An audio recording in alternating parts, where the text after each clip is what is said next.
Hope this video finds everyone doing well, staying safe, staying healthy. I wanted to talk to you a little bit today about a framework or a way of approaching and doing leadership during a crisis or emergency. Now, America spends an enormous amount of money each year on leadership training, and sadly, a crisis might be the best leadership training available. An emergency or catastrophe shines a bright light on an organization's leadership and brings any shortcomings in leadership front and center. What makes for good leadership in a crisis is often grounded in what leaders do during non-crisis times. Now, the framework I'm going to talk to you about is the Martin Library Leadership Definition, which I developed from several studies of what librarians prefer and respond to best in a library leader. Now, this definition states that leadership is influencing followers through the creation and managing of organizational meaning, building and maintaining relationships, and the consistent demonstration of professional and managerial competence. Now, this definition provides a framework for a library leader's approach to leadership that is equally valid for day-to-day operations as it is in crisis management. Now, the three elements of this definition are meaning, relationships, and competence. And I'm going to talk to you about how each one serves a leader in a crisis. Meaning. Now, during a crisis, moral leadership takes precedent. That means reinforcing values of what is truly important: the health, welfare, well-being, and safety of those who work in the library. Finances, the collection, and everything else comes second. An important part of managing and creating meaning is the idea that we're part of something much bigger than ourselves. Everyone in the library is part of the library, and the library is part of the community it serves, and the whole is always greater than its parts. Individual actions are amplified through the shared community of the library. And being part of something larger than the self also means individuals are not alone. Those who are struggling in a crisis, whether with mental health, family issues, or financially, are not alone. They have the others in the library to turn to for help.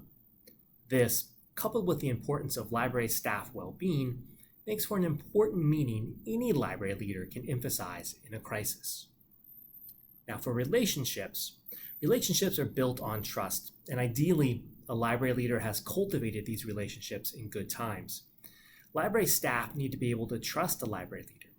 What they are saying is truthful, and what they are doing is in the best interest of the library.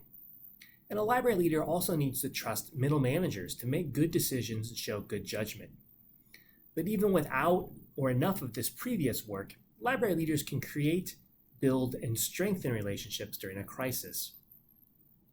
With an emphasis on the well-being of individuals, library leaders need to take the time to inquire about library staff, learn how they're holding up, ask what staff needs from leadership, and in general, stay in close contact with those who work in the library. Looking after the morale of people in the library and taking steps to actively raise it builds trust. And library leaders also need to model good behavior in a crisis. They want their staff to take care of themselves, and leaders need to take care of themselves. Now, during a crisis, library leaders need to be emotionally accessible. They need to show that they are real people who are scared and worried just like everyone else. Emotional accessibility is also critical when showing empathy and compassion to those in the library. A shared emotional moment can go a long way to helping someone through a tough time. Critical for library leaders to remember is the emphasis on health and well-being does not end when the crisis does. Once the crisis is over, library staff still need to process what they and the library have gone through. This requires emotional accessibility on the part of the leader in order to ask the question, how do we help each other, not just get through, but get over this? A main key to any and all relationships is communication. And during a crisis, communication is of the utmost importance. And this includes listening to the ideas and needs of others and being visible. The people of the library need to know what is happening, what has been done, and what is being talked about. How often a library leader communicates is important. Too little communication and people are left uninformed, which means they will start filling in their own information gaps with stories that may or may not be true. They also will quickly lose faith in library leadership and conclude their library leaders either do not know much or are incapable of communicating and leading. Communicate too often, and the library might tune you out. When in doubt, though, err on the side of too much communication. But of even greater importance than the frequency of communication is the way in which a library leader communicates. Library leaders should be candid, mixing honesty with optimism. Leaders should never sugarcoat the present realities, but they also must never lose belief that the future will be better. In a crisis, library leaders need to use pathos and appeal to more than just rational thought. This requires a leader to be human, be vulnerable, and to communicate to others on a human level. As a crisis unfolds, questions and concerns move from the practical to the existential. Communication that appeals to something deeper in the people of the library helps alleviate those existential fears. Now, once the crisis ends, communication does not, especially pathos. Regular, honest, and open communication during a crisis creates a transparency that cannot and should not be covered up once a crisis is over. Library leaders need to create a plan to continue effective communication even during the most humdrum of times. Library leaders need to be able to lead conversations during and after a crisis about being effective organizational citizens and how we can help each other through and to recover from a crisis. And finally, professional and managerial competence. Even during a crisis, the work of the library cannot stop, but it very well might go on in different ways.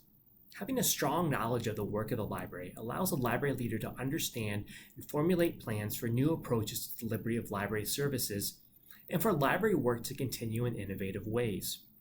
In case the library needs to be closed to the public during a crisis, this understanding is crucial in convincing boards and administrators that the library can still meet many of its community's needs while closed. Now, once the library gets out of crisis mode, it needs to proceed with as much normal as possible. The library should try to be one of the things that is predictable and steady in the lives of its employees and community. Even during a crisis, it is critical for a library leader to keep an eye on the long term and think about the vision, mission, and direction of the library.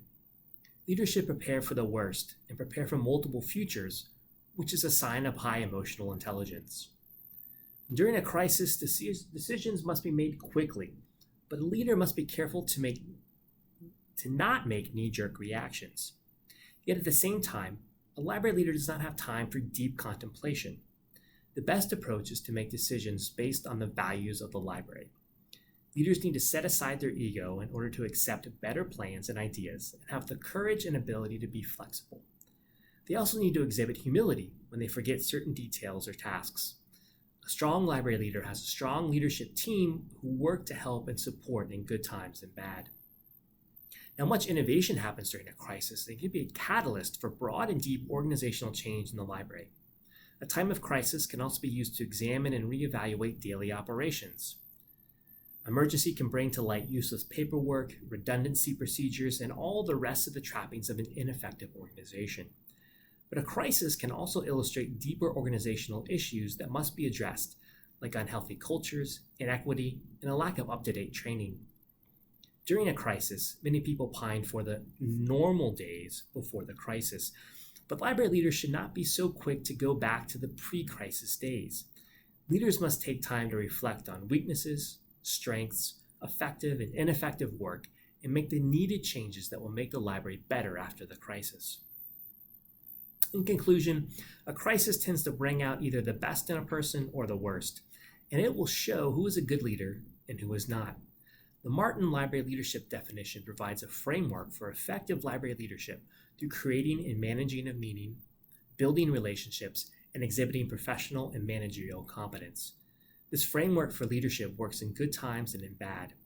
Ideally, by the time the crisis hits, the library leader would already be firmly grounded in these three areas, but even if they're not, they can use this framework to guide their leadership during a crisis. Thank you for watching, and please let me know if you have any questions.